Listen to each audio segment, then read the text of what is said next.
In 2016, Chapecoense flew to Colombia, where they were to face Atletico Nacional in the final of the Copa Sudamericana. It was supposed to be the biggest moment in the club's history, but they soon ended up facing their darkest day. This is the story of the tragedy of Chapecoense.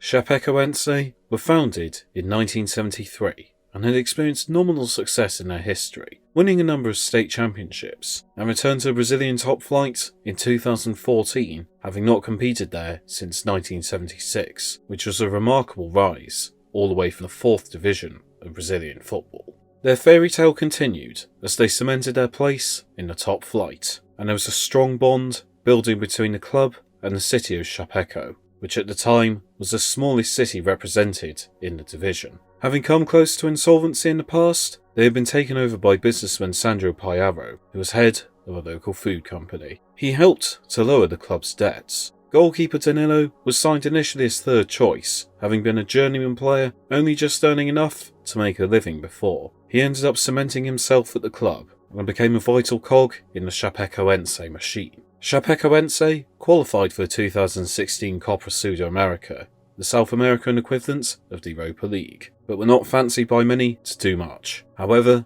they upset the odds. They started by knocking out Brazilian Coimbra and faced Argentine side Independiente. The first tie finished 0-0, and the same would follow for the second leg, and so the game went to penalties. Danilo, having made several saves in the game, made 2 in the shootout, as Chapecoense upset the Argentines and won on penalties. They then defeated Junior of Colombia and San Lorenzo of Argentina to reach the final. The city of Chapeco rallied behind their team, with fans scrambling to get tickets. They had a chance to win a continental title, which would have dwarfed anything they had done previously. Their story also won the hearts of fans across the country. Many Brazilians were cheering them on too. The squad travelled to Bolivia for a connecting flight, and full of optimism, the squad boarded their plane destined for Medellin for the first leg against Atletico Nacional. The players were boisterous and excited for what lay ahead, being seen on TV expressing their excitement along with the crew.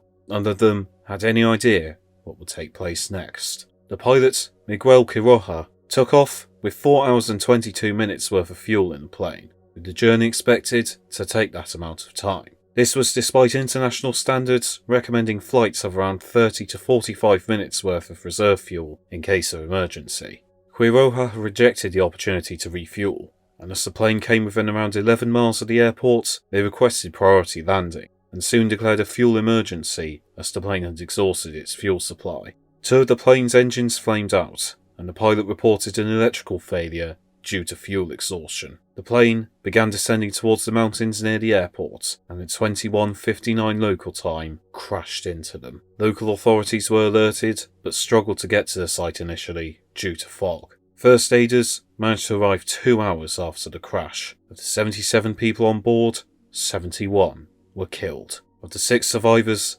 3 were Chapecoense players. They were left-back Alan Ruschel, goalkeeper Jackson Folman, and centre-back Neto. Folman had to have a leg amputation and would never play again. Goalkeeper Danilo had initially survived, but died in hospital. Neto had said he had told his wife he had a dream when the plane crashed the night before. Neto was the last of the survivors to be found and entered a 9-day coma. Upon waking up, he asked who won the game.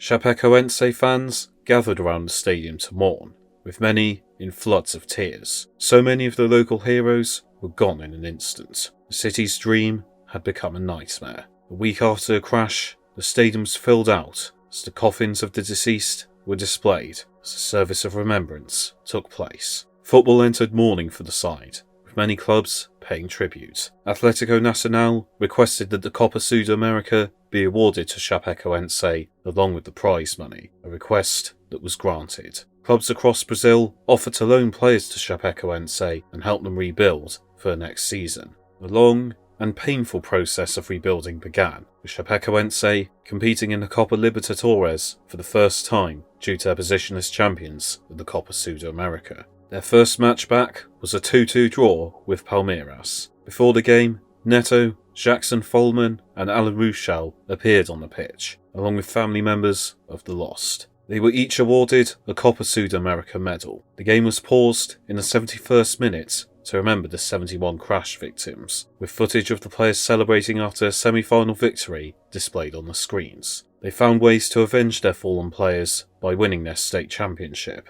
and their side filled with loanees, free signings and youth players amazingly managed to climb to 8th place in the league. They had done themselves proud and had performed incredibly in the circumstances. They played a friendly against Barcelona in 2017, which saw Alan Ruschel return to action as captain. Their fortunes would sadly slide after the impressive finish, as they ended in 14th position in 2018, and in 2019 were relegated to Serie B. However, with Ruschel as captain, they secured a return to the top flight, doing so in style with 4 games to spare. It was the perfect way to show that they would not be broken by the hand fate had served them. And although they were relegated back to Serie B in 2022, the spirit of the club remains unbroken.